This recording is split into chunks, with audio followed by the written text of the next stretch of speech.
Have you ever wondered whether someone could legally stop you from using your own business name? It sounds ridiculous, doesn't it?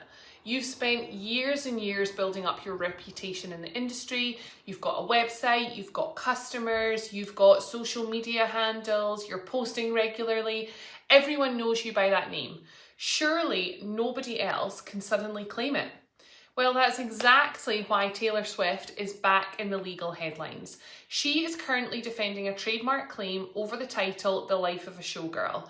Another performer says it's too similar to her existing Confessions of a Showgirl brand, and the argument is that consumers might think that the two are connected. Now, before anyone jumps into the comments, this video isn't about who is going to win or what the merits of the case are. The court will decide that. Who am I to have an opinion? But what's interesting to me is what this tells us about trademarks on a more general level, because almost every week I speak to business owners who completely misunderstand how trademarks actually work. And I don't blame them, to be honest. Trademark law isn't exactly something most founders spend their evenings reading, and they've got more important things to be thinking about a lot of the time. But the biggest misconception I hear is this: we've been using the name for years, so that means we're protected. Well, maybe, but also maybe not. People often think trademarks are about owning words, but they're not. If they were, nobody could use words like Apple or Amazon or Virgin. Clearly, that's not how it actually works in practice. Trademarks protect brands in a commercial context. So trademarks are about identifying the sources of particular goods or services. The legal question usually isn't, are these words the same? Instead, the legal question often comes down to, would the average customer think that these businesses are connected? That is a very different test to apply. And that's why businesses using completely ordinary words can still end up in court. So let's imagine we have two coffee shops. One is called North Coffee.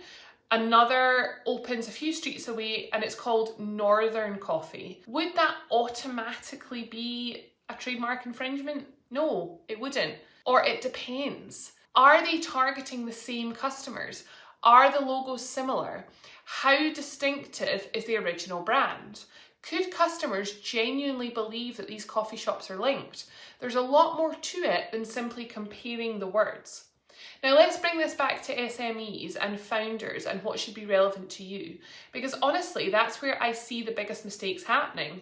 A founder comes up with what they think is a brilliant business name, and it might be. But they buy the domain, they get everything rolling, they pay a designer thousands to create their branding, they launch a website, they print uniforms, they order signage for the front of their shop, they spend months and maybe even years building up a reputation. Then a little bit further down the line, someone says, did you know there's already a registered trademark that's very similar?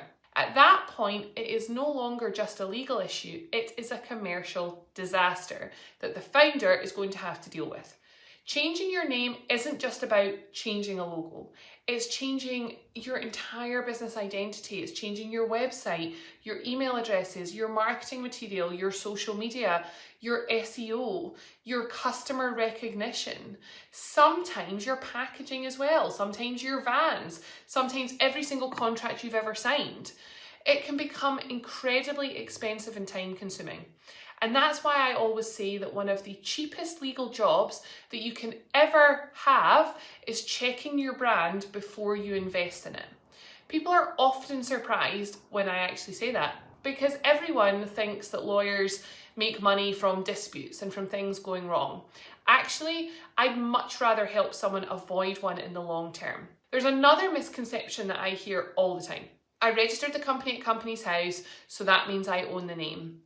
Again, not necessarily. That's not quite how it works. Registering a company and registering a trademark are two completely and utterly different things. Companies House checks whether another company with the same or a very similar name already exists on the register, but it does not give you exclusive trademark rights to use that name in your class, in your sector. Likewise, owning a domain name doesn't automatically protect your brand either. You can own the .com, someone else could own the registered trademark. Those are completely different legal rights, yet again. And this is why I always encourage founders to think about intellectual property much earlier than they usually do. People tend to think that IP is something for huge businesses to care about. I'm too small, it's not for me. That is just not true. Sometimes your brand is the most valuable asset that your business actually owns. It might not be your equipment, it might not be your office space, it might not even be your products or your services that you're selling, your reputation. Think about businesses like Innocent Drinks or Gymshark or Monzo. The value isn't in the word itself, it's in everything people associate with that word. It's the trust, it's the recognition, it's the reputation.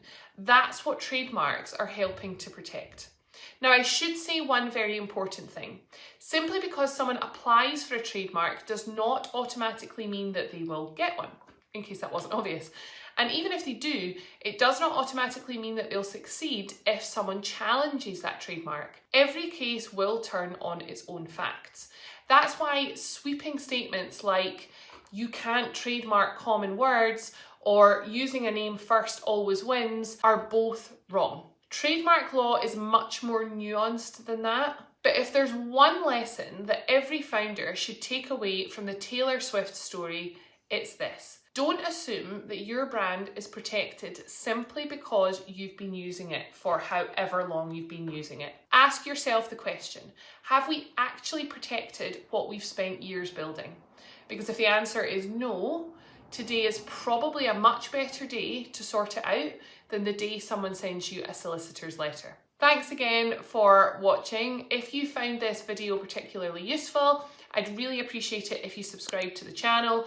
Every week I share practical legal and commercial advice designed specifically for founders and growing businesses without the legal jargon. And if there's a legal story in the news that you'd like me to explain from a business founder's perspective, let me know in the comments. Chances are, if it's confusing the headlines, it's confusing business owners as well. So it's worth talking about.